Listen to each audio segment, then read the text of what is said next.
dibareng no resepsi, ngenteni khitanan. Lah akhirnya keribetan. Mayoran biasa, rasa ngenteni khitanan. Misale gede dhuwit tuku wedhus sebelah wis mangan. Rasa ngenteni khitanan, rasa ngenteni napa? Resepsi. Keribetan napa? Lho ora kuat loro-lorone ora apa-apa. Kados Nabi Ibrahim kan ngoten nggih, wonten tamu malaikat langsung sebut di Qur'ane. Faja'a bi ajlin hanid. Langsung di sebelahna napa pedet. Iku mayoran ta ora? Mayor. Dadi aja sampai dak bus solihin watake wong saleh iku kalah enak ambek watake wong dolim. Kok wong saleh di kecenderungan seneng wong napa? Dolim.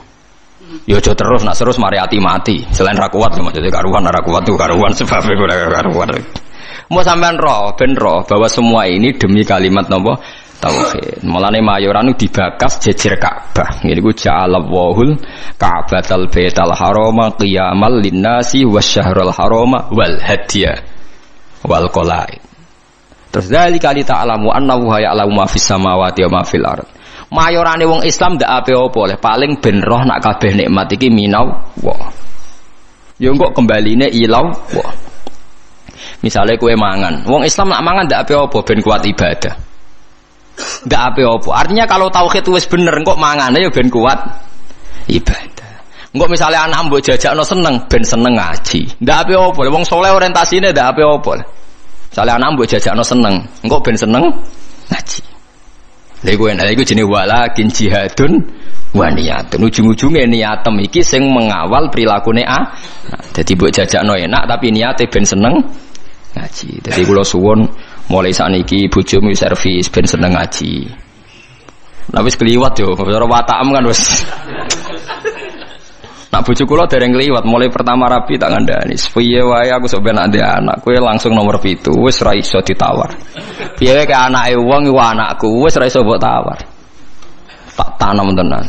Endi ana cerita Nabi bakas bojo ra ono. Siti Hajar ngewangi bangun Ka'bah disebut Quran disebut Ismail tok tak bombardir wis pokoke bendekne ora anak. Mandi nganti sakniki gak pede ngadepi anak wis. Angger lapor anake nakal dekne kecewa semenenge mesti dibela bapake dekne ainul yakin hakul yakin. Ainul yakin hakul yakin. Dan yo ora tahu pancen pokoke nek konflik be anak aku yo ora salah benere pokoke mesti bela anak saya. Ya mungkin saya terlalu tapi itu daripada aku ora konsisten. Artinya cara teori militer sekali saya trader pisan kan, dekne pian gak mesti kan repot kan, itu kan merugikan saya. Jadi aku ora iso kok tetep. Lah ada itu. Jadi aku tapi ojo tiru Fabri cerita mawon iki cerita betapa fanatik saya pada anak. Kok kabeh nabi dengan apa fahab li milladunka waliyah yarisuni wa yarisu min ahli Yaqub. Sing dijaluk tetep yuk turunan anak lanang. Rabbi habli milladunka dzurriatan thayyibah, jaluke anak turun sing saleh. Jarang nabi bakas bojo. Lah saiki kiai-kiai udah senengane kepen di bojo sing nurut. Lali gak nyebut kepen anak nurut lah, bojone nurut anak nakal-nakal. Mergo klirune senengane kok orientasine kepen di bojo nurut nyenengno wong lanang. Mboten ate kula ndonga dulu tenan. Pengen di anak sing nurut. Ya misalnya di anak 5 nurut mek kowe. Sak omah 6 bojo sitok minoritas wedi ya nurut. Karena anak 65 nurut kowe bojo minoritas ya. Sak omah wong 6. Lah anak 11 nurut kowe kabeh tambah minoritas kan. Tapi lho kula seneng lho mbek bojo kula. Cuma itu tadi sudah saya didik supaya anak itu nomor 1. Mergo anak niki so ben sing ndongano. Mulane ning hadis ora nyebut bojomu. Illa min salasin sedaqatin jariyatin au ilmin yuntafa'u bi awaladin sholih. Ora usah mbok takokno. Kok bojo ora dilebokno Gus? Ora usah takokno pokoke. Kula nate ditakoki santri. Gus kena apa ning hadis ora bakas bojo? Bojo iku ora ana cara Quran, sing ana iku anak. Maksudnya piye Gus? Maksudnya kene goblok tak terangno. Maksudnya ngene lho, misale kula mati ti. Wis anak kula misale Hasan. Hasan kan ndongakno kula, berarti Hasan ndongakno wong tuane kan? Engko bojo kula mati, ya Hasan ndongakno ibuke kan? Paham nggih? Lho nggih artine bojo tetep entuk ora usah ngenteni bojo. Kula mati kan didongakno anak kan? Engko bojo kula mati. Didongakno anak kan? Artinya bojo ku entuk ya mergo pada akhirnya bojo iku ibu kan bagi anaknya kan? Ibu. Lah terus kowe kepengin misalnya ngene Ruhin. Muga-muga ora kan tapi. Misale rohen mati, arep-arep didongani bojone. Lah nek dirabi wong. Lho kan akeh kan rondo dirabi wong kan akeh. Engko bojone sing lanang mati nek, rabi meneh. Terus iku bojone sapa? Nah anak ra iso selawase anake iku sirine kena Nabi ra nyebut bojo. Sing jamin nek ijek bojone sapa? Nah anak. Ya anake terus ila yaumil kiamah kan. Saleke mati, ruhen arep-arep didongakno bojomu. Wong iso urip bae bojone sing dirabi wong. Lah ya pegatan nak terus dirabi wong. Pemene wis apa? Artinya umpama Nabi ngendikan au zaujatin sholihatin tatulah. Ijek bojo ta ora kan? Paham ya? Lho kok berarti do takut istri kata jawab kasih udah rahasia. Mboten niku tenan nggih, kula suwun tenan nggih dadi mulai ngaji niki latek. Anak kita ini sudah punya kalimat napa spesial, rupane kalimat napa tauhid. Yang kalimat ini direwangi Allah ngutus Jibril, ngutus Kanjeng Nabi Muhammad, ngutus Mikail untuk kalimat tauhid. Dan kita mendapatkan ini secara gratis dari fitrahnya, gak melalui perang, gak melalui utusan Nabi macam-macam. Kok ora mbok hormati ku piye? Lucune kita sering kecewa hal-hal sing hadzun nafsi. Misalnya anak bukan mijeti ra gelem terus kecewa. Wah, anak ra nurut wong tuwa, oh dasar anak nakal ngene-ngene. Iso ae cara pangeran, oh wong tua goblok, barang ra penting sih dianggap penting. Lah pangeran ngendikan ngono piye? Aku yakin pangeran ning aras ngendikane ngono. Oh, dasar orang tua bento, barang ra penting sih dianggap penting. Ayo nak pangeran takokane ngono piye? Dan mungkin kan? Karena Allah ngekek hak cacilik dolanan karwar rufi alqalamu an salasin.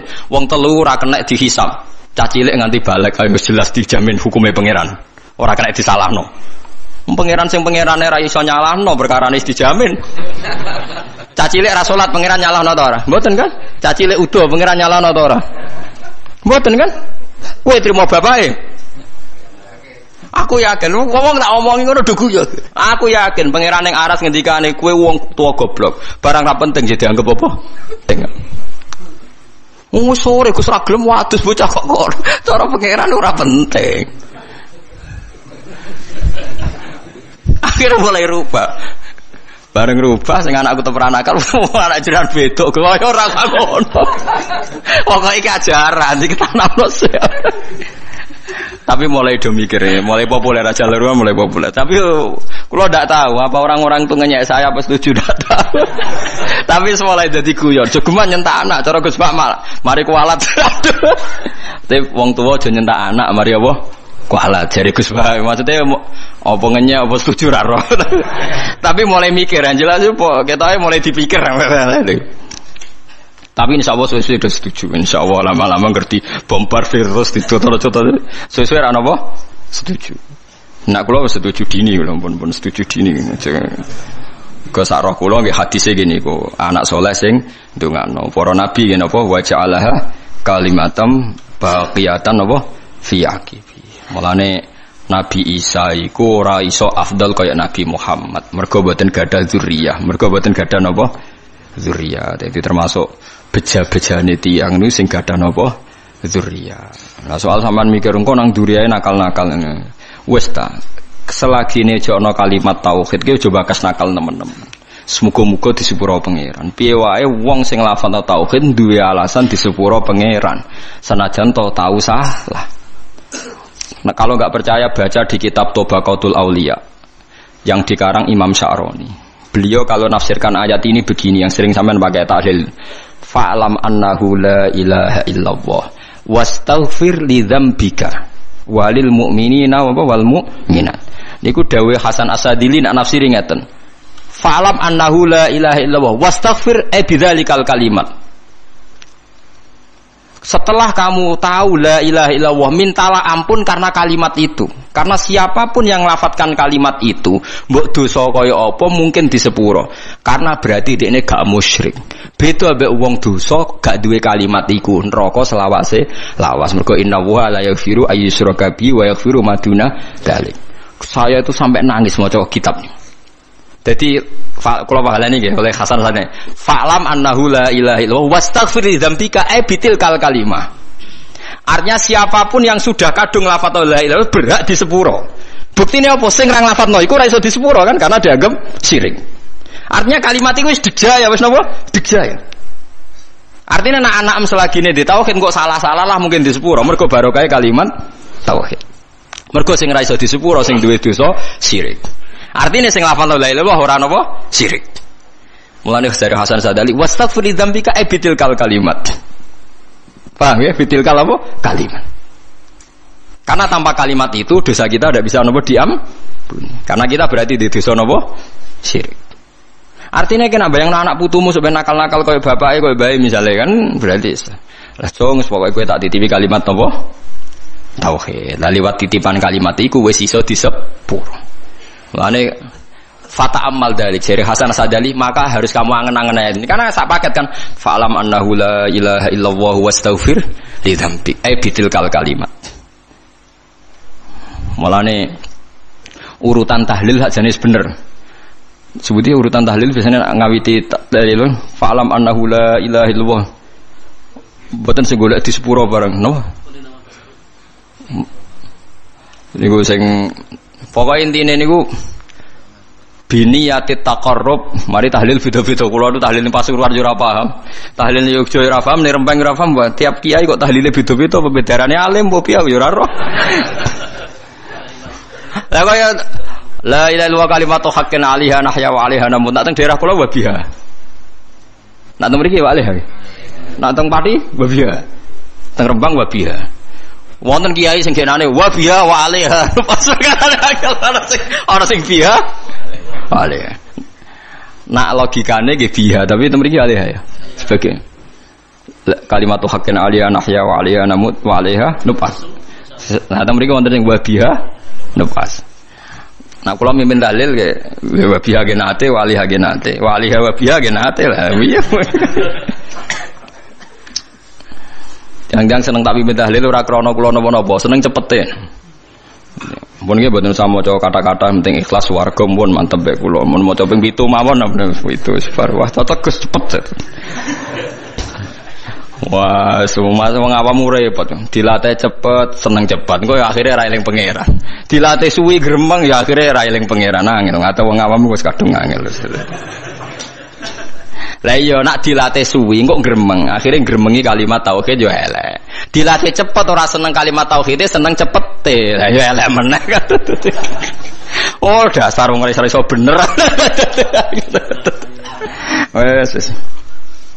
Likulli ummatin niku tetep kedhe saben-saben umat jalna gawe sapa ingsun mansakan enggo ibadah bi fathis sin wa kasriha mansikan syariatan tegese syariat hum kang utawa wong akeh nasiku wong sing nglakoni ning syariat utawa ing mansak amiluna tegese nglakoni kabeh bihi bil mansak kabeh umat itu tak gawe tatanan sing beda sing dadi aturane fala yunaziuna mongko geman tentang sapa ngakeh ka ing sira yuradu den karsana bi iklan dawuh la yunazi unaka apa dawuh la tunazihum tegese aja nentang sira Muhammad hum ing kula ummah fil amri ing dalam urusan apa wae nak teng mriki amri dzabihati tegese urusan sesembelian isqalu nalikane ngucap sapa ngakeh ma qatallah mau te perkara kota kang mateni sapa Allah iku ahakul we berhak antak kulu ento mangan sira kabeh ing ma qatallah mimma dibanding perkara kotal tunggang mateni sira kabeh oleh kurang ajar dadi wong kafir ya cerdas-cerdas.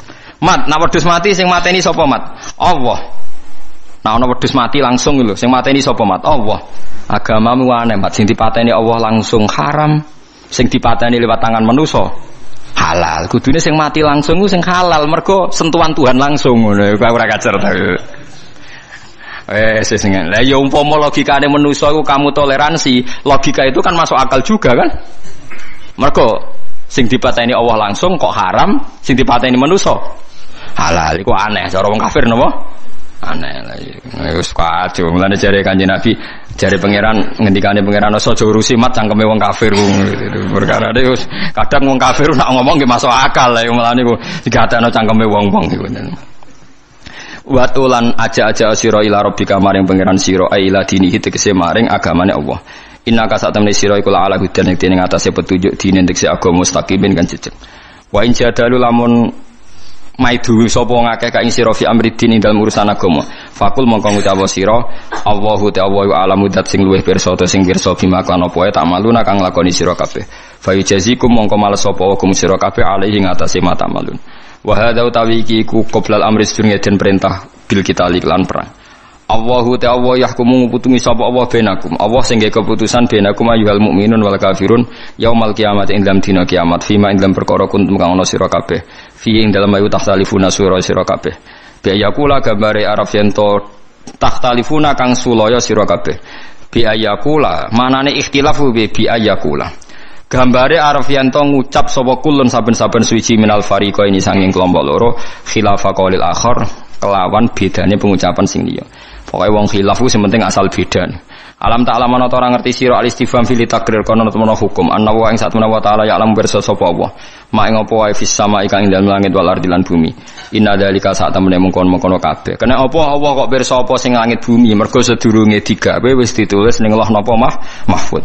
Inna dzalika sak temene mungkon-mungkon kabeh madzukira fi kitabin. Mate kese perkara zikir kang den sebut apa mau fi kitab ini dalam kitab wa te kitab Allahul Mahfud Allahu iku catetan al mahfudu kang den jaga iku niku Allah Mahfud catetan riyen ora ning kertas teng Allah jareke kuno manani sabak inna dalika sak temene mungkon-mungkon kabeh ilma ma tegese ilmune perkara zikir kang den sebut apa ma ala wa ing atas apa yasirun gampang esahlun tegese gampang. Wassalamualaikum warahmatullahi wabarakatuh. Jadi kalau Harun Rasid pas ngaji sebagai santri, tapi kalau Imam Malik ngurus KTP ya sebagai rakyat. Ya antri, ya beliau yang datang. Jadi itu sudah ada percontohan hubungan yang sangat elegan, yang sangat saling menghormati antara seorang Umaro, yaitu zaman itu Harun Ar-Rasyid, dengan Imam Malik. Padahal kitab Muwatta itu kitab yang sangat luar biasa. Akhirnya suatu saat, anak-anaknya Harun Rasyid itu disuruh ngaji. Niku penggaweannya niku pekerjaannya itu suruh bawa kendinya Imam Malik kalau mau wudu. Pernah suatu saat Imam Malik wudu yang mengucurkan air itu putranya Harun Ar-Rasyid. Hanya dikucurkan ketika basuh wajah dan tangan. Pas Harun Rasyid lewat dinasihati juga. Halla ghusal taqaddamaihi. Harusnya kamu tidak hanya mengucurkan untuk wajahnya, juga untuk kakinya. Padahal itu anak seorang presiden. Jadi betapa dulu itu harkat dan martabat ilmu itu sangat dihormati. Nah, kenapa demikian? Karena ilmu ini yang membentuk sebuah bangsa. Jadi kalau kita berpikir jernih ya, oke kita ada BNN ya, polisi yang nangani narkoba, terus ada beberapa jabatan atau institusi negara yang bisa mengawal kecurangan, misalnya ada KPK, ada BPK dan sebagainya. Tapi tanpa masyarakat dibentuk kiai dan dibentuk norma-norma agama, itu capek. Mayoritas orang tidak mencuri, itu ya barokahnya dididik kalau mencuri itu dosa, kalau nanti masuk neraka. Sebelum ada KPK dan BPK, itu orang tidak nyuri ya sudah banyak. Karena memang tidak nyurinya itu faktor agama, bukan karena takut KPK. Artinya tanpa agama, tanpa nilai-nilai norma, itu nggak bisa kebayang Indonesia. Karena orang nanti nggak maksiatnya atau nggak salahnya itu takut aparat, bukan takut Tuhan. Makanya kalau guyonan anekdot khas itu ada orang melanggar rambu-rambu, ketangkep polisi. Kamu tidak tahu kalau ini larangan? Ya tahu Pak. Kenapa tetap melanggar? Karena tidak tahu Bapak di sini. Itu menunjuk polisinya. Itu khas Indonesia. Jadi kalau nggak melanggar itu karena takut aparat, bukan karena kesadaran hukum. Tapi kalau urusan rambu-rambu itu seperti itu. Tapi kalau urusan orang tidak zina, tidak maling, tidak korupsi, itu hampir mayoritas orang Indonesia. Itu karena takut azab Allah atau takut dosa. Sehingga di desa terbelakang yang nggak terjangkau polisi atau di daerah-daerah yang sangat terpencil, itu perilaku leluhur, yaitu tidak nyuri, tidak zina, tidak apa, itu ya tetap jalan. Karena mereka memang dididik oleh agama. Sehingga keinginan kita terbesar adalah bahwa sesuai konsep Imam Ghazali, al-ulama wal umara tau'amani. Jadi ada sinergi lah antara ulama dan umara. Dulu biasa raja-raja itu ngaji sama ulama. Tapi ulama juga biasa antri di kerajaan untuk ngurus administrasi negara. Jadi beliau-beliau ya bisa sebagai rakyat, tapi juga sekaligus sebagai guru. Karena beliau-beliau ini orang-orang yang bisa menanggalkan egonya. Lalu kenapa kerajaan dulu itu begitu kuat? Ada contoh paling populer dalam mengelola negara, yaitu Umar bin Khattab. Itu Sayyidina Umar bin Khattab. Itu bajunya, jubahnya itu ada 12 jahitan. Saking jeleknya. Jadi saking jeleknya itu 12 jahitan. Ada pernah seorang kiai yang cerita, ketika Baitul Maqdis itu ditaklukkan oleh pasukan Umar, itu beliau harus naik unta dari Madinah sampai Yerusalem. Karena kerajaan yang ditaklukkan itu membayangkan Umar itu seorang presiden, seorang khalifah pasti wah. Itu ternyata pas sampai gerbang Yerusalem itu Umar itu yang nuntun unta. Karena ketika unta itu hanya satu, sama pengawalnya bilang, saya mau naik unta asal gantian. Ya 2 kilo Umar naik, 2 kilo ajudannya yang naik. Sampai Pak. Lah pas mau pintu gerbang itu pas giliran Umar yang nuntun. Kata ajudannya, kali ini jenengan yang naik saja. Enggak, saya enggak mau bohong. Jadi yang disambut ya ajudannya. Karena ajudannya pakaiannya lebih bagus dan Umar pakai tadi jubah yang berjahit 12. Jadi betapa orang-orang dulu itu ketika jabat itu malah tasawuf. Karena tadi dipandu oleh agama. Setelah itu ada beberapa sahabat yang usul. Ada pesta gitu karena ini hari kemenangan.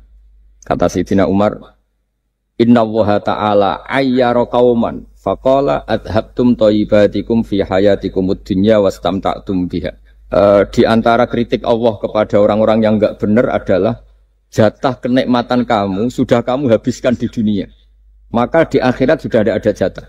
Maka kata Umar, astabqi thayyibati. Jatah-jatah kenikmatan saya biarkan utuh. Maka tidak saya nikmati sekarang.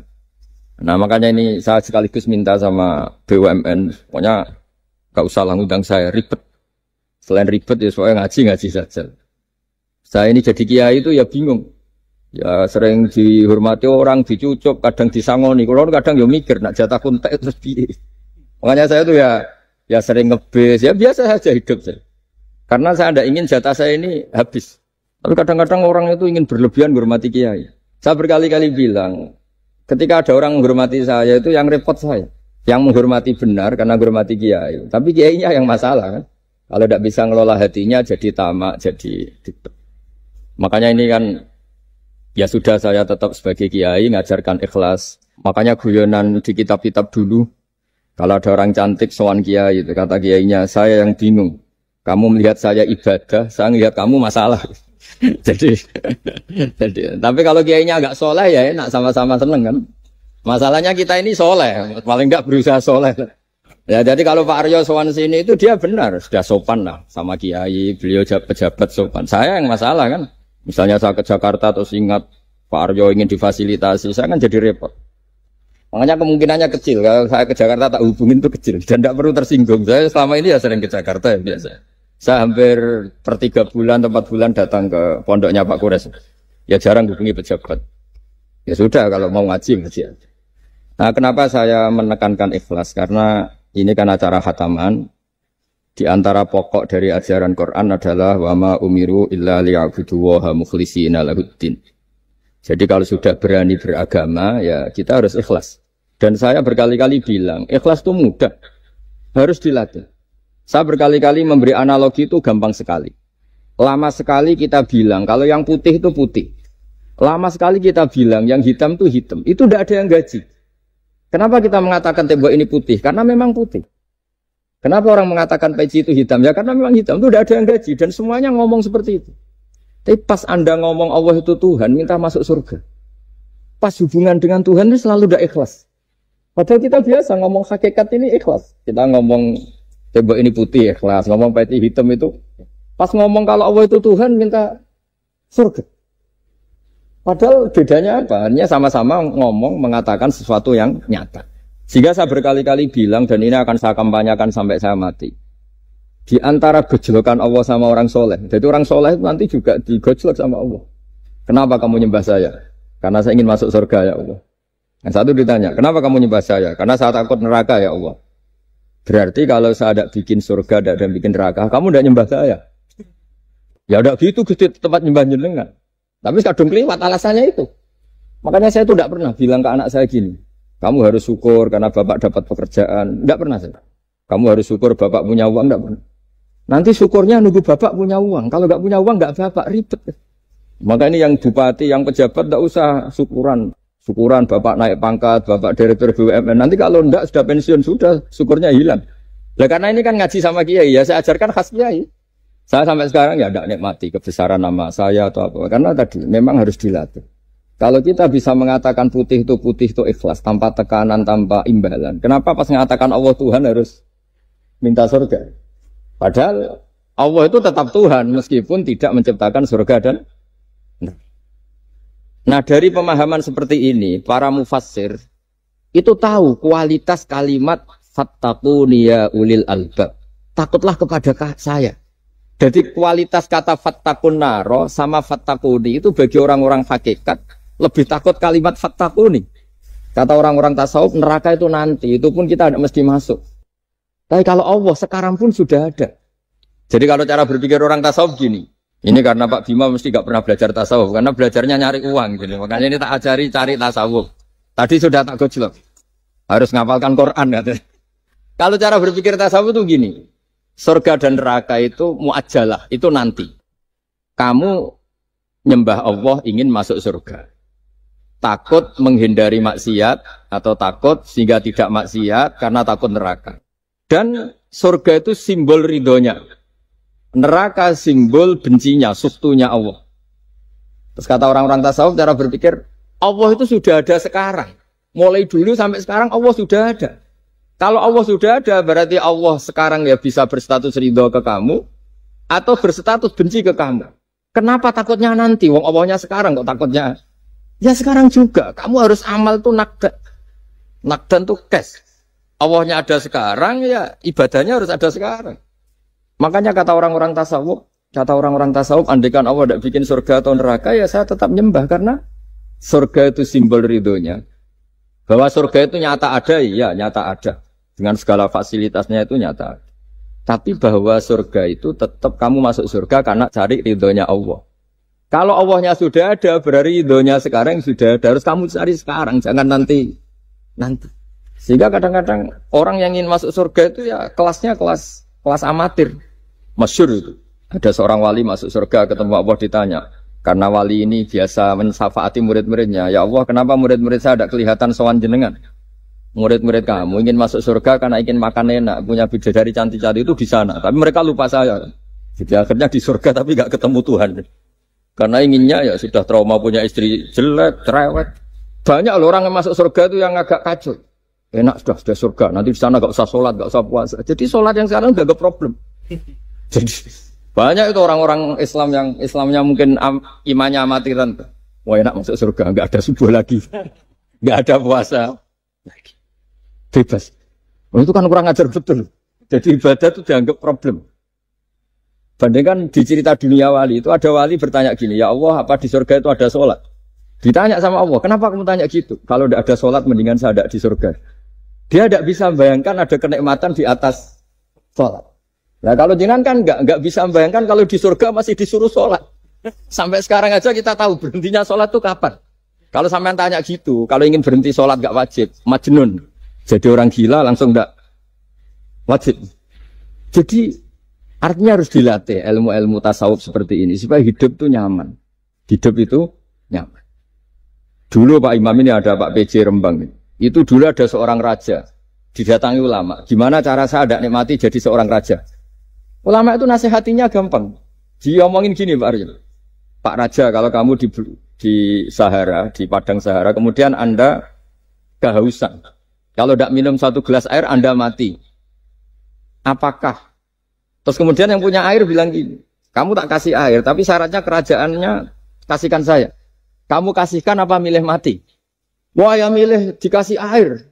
Mendingan nggak jadi raja tapi hidup. Terus la tafrah bimulkin la yusawi kak samain. Kamu jangan bangga dengan satu kekuasaan, dengan satu kerajaan yang nilainya sama dengan segelas air. Akhirnya dia terjadi raja yang soleh karena ternyata apa? La yusawi kak samain, tidak sama atau ya nilainya itu masih kita-kita yang rakyat yang tidak jabat. Misalnya masyarakat, itu ya harus berpikir gitu. Orang tidak jadi bupati tetap hidup, nggak jadi pegawai BUMN tetap hidup. Tapi kalau nggak minum air itu mati. Dan rata-rata rakyat itu bisa minum air. Artinya apa? Kita dan mereka itu sama-sama punya nikmat yang pokok, yaitu sadur rumki, nikmat yang bisa mempertahankan kehidupan. Jadi nikmat selain itu tidak pokok. Sehingga orang itu bisa jadi wali. Jadi ini resep jadi wali. Jadi wali itu udah harus tirakat dalail, terus gak pernah makan nasi itu enggak, itu keberatan. Jelas sebagai ibu nggak mau itu, mesti nggak mau itu, mesti nggak mau. Ya gak mau, ya gak bakat, jadi udah pasti tidak mau. Karena ini saya tahu banyak tentang beliau. Pak Aryo itu bin selamat dulu, abahnya itu ditobatkan Gusmi, dimengertikan agama oleh Gusmi. Karena beliau ingin tetap mencintai Kiai, korbannya saya karena Gusmi meninggal, terus mahabbahnya diarahkan ke saya. Tapi saya berdoa supaya diarahkan ke banyak Kiai lah, supaya saya tidak jadi objek sasaran. Nanti juga repot ini. Saya itu sering disewani orang dari Kalimantan, Sulawesi, saya ingin idolakan jenengan, saya ingin dekat dengan jangan. Saya sudah lah pakai kiai lokal di sana aja, jadi sampai tidak ganggu saya, terus kiai lokal di sana juga tidak mahjub oleh saya, kata saya. Saya teruskan. Jadi dulu para raja itu dilatih oleh ulama, termasuk dilatih begitu. Kamu punya kamar 1000, kalau tidur per 5 menit ganti kamar, karena eman sudah dibikin kok nggak dipakai. Tidak juga, punya kamar 1000 yang dipakai hanya 1. Ngapain punya 1000 yang dipakai hanya? Punya baju 1 lemari, yang dipakai hanya 1. Apa mentang-mentang bajunya 5 terus pakai rangkepan sampai 5. Punya mobil 5 yang dipakai ya. Jadi orang dulu itu dilatih sebegitu. Sehingga dulu itu tidak ada raja, kecuali punya penasehat. Zaman belum Islam ada resi, kalau setelah Islam ada ulama. Sehingga mereka bisa menertawakan kerajaan. Maksudnya dianggap biasa. Ada seorang raja ditanya ulama, khas seorang raja itu apa? Merintah tidak bisa diperintah. Terus si ulama ini tiap pagi itu datang ke atas gunung, cari tempat paling tinggi terus mutola'ah kitab. Setelah mutola'ah kitab ya wasik ya. Kayak saya kalau belajar ya asik. Ngalang-ngalain jagungan sama pakai BUMN kalau saya sudah belajar. Terus dia bilang, enaknya apa jadi raja? Saya di sini nggak ada yang memerintahkan saya. Berarti saya dengan raja sama. Dan kelebihan saya juga tidak ada yang ganggu. Kalau raja masih banyak yang ganggu. Artinya bisa mengolah. Kalau sekarang enggak. Banyak kiai yang melihat pejabat itu kayak gimana. Wong kok mulyane ngono. Buka pintu aja enggak pernah. Mulyane kayak gitu.